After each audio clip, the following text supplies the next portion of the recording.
suis en compagnie de Sophia Parra. Elle est étudiante à l'école Franco-Cité en 10e année. Bonjour, Sophia. Bonjour. Et au téléphone, la directrice de l'organisme Français pour l'avenir, Pierre Nadège Jutras. Bonjour, Madame Jutras. Bonjour.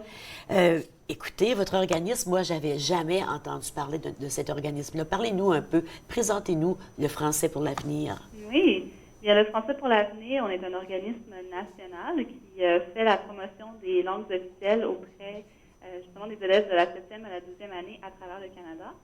Et on le fait par le biais de 4 grands programmes, dont surtout des programmes événementiels, c'est-à-dire des événements où on va sortir les jeunes des salles de classe pour redynamiser, si on peut dire, leur apprentissage du français ou leur connexion au fait français. Et on a aussi un concours national de rédaction, dont on va parler ici aujourd'hui, qui incite les jeunes non seulement à découvrir les institutions postsecondaires qui offrent des programmes en français, mais aussi leur faire pratiquer leur français et les inciter à poursuivre leurs études en leur accordant des vraiment très belles bourses. Oui, des excellentes bourses. Donc, il y a beaucoup de... J'invite les gens à aller voir votre site web.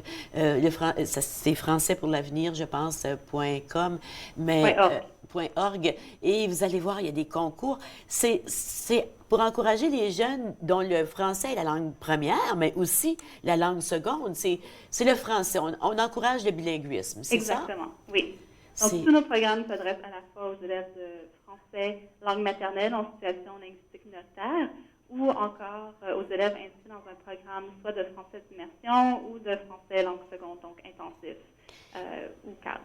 Et ce concours annuel de rédaction, vous invitez les jeunes, bien, cette année, je ne sais pas si c'est toujours le même thème, mais cette année, vous invitez les jeunes à se projeter 10 ans dans l'avenir et rencontrer leur moi dans 10 ans. Oui. C'est vraiment un concept intéressant et qui permet aux jeunes de voir un peu, de repenser à qui il est. Absolument.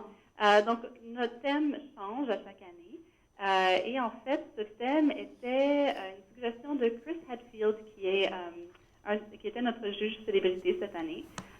Et c'est un thème qui a vraiment retenti auprès des jeunes. On a eu un nombre record de rédaction cette année. Oui.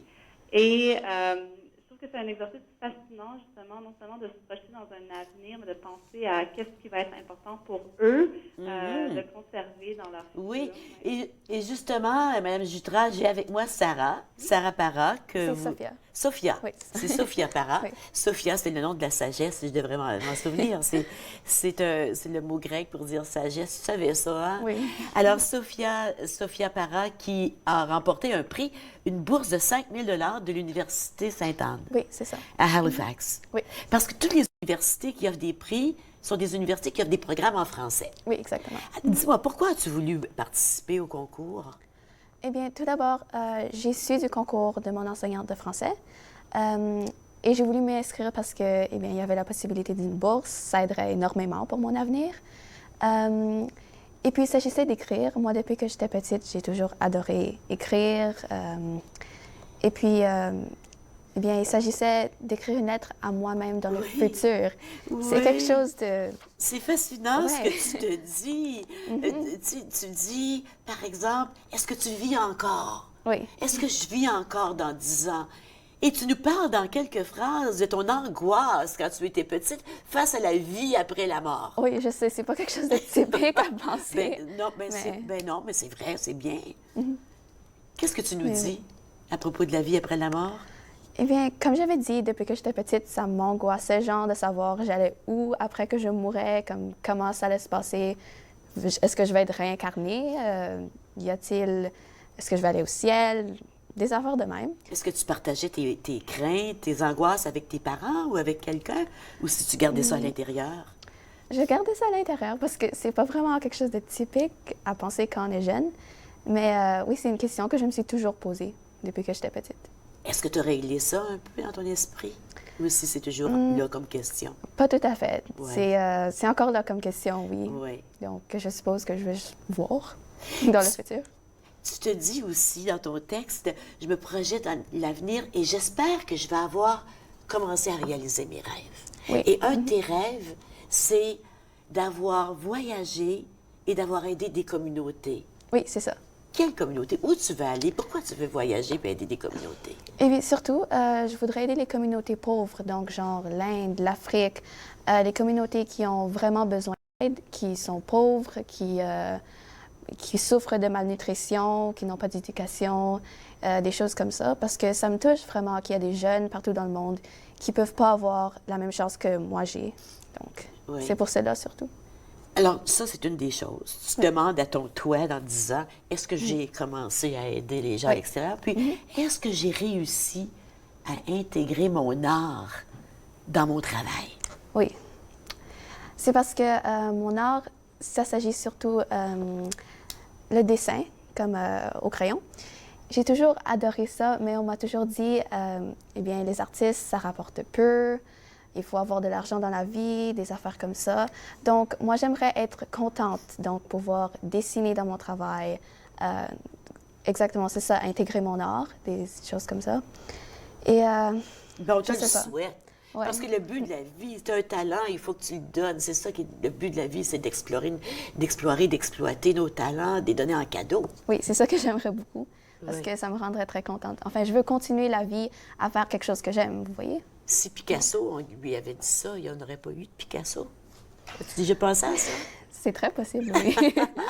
Mais moi, je t'encourage à poursuivre ton art, Et tu dis, j'espère de ne pas avoir perdu le français. Mais oui, tu bien parles sûr. 3 langues et tu voudrais en parler plus. Exactement, oui. Parce que je trouve que la langue, ça connecte les gens, comme ça te permet bien sûr de leur parler, mais ça te permet de comprendre leur héritage, leur histoire, leur passé, des affaires comme ça. Je veux absolument pas perdre comme toutes ces possibilités, ces opportunités. Et le fait que c'était Chris Hadfield, Madame Jutra, êtes-vous toujours au téléphone? Elle nous a quittés. Madame Jutra, je voulais lui parler de Chris Hadfield, mais le fait que c'était Chris Hadfield qui était juge du concours, est-ce que ça a été comme un petit ajout, une petite raison pour participer ou non? Je pense que possiblement oui. J'ai toujours entendu parler de lui quand il est allé à l'espace, toutes ses aventures, tout ce qu'il a fait. Je trouve que c'est un homme vraiment admirable. Alors le fait qu'il ait pu lire mon texte, eh bien c'est vraiment inspirant pour moi. Alors là, tu as une bourse de 5 000 $.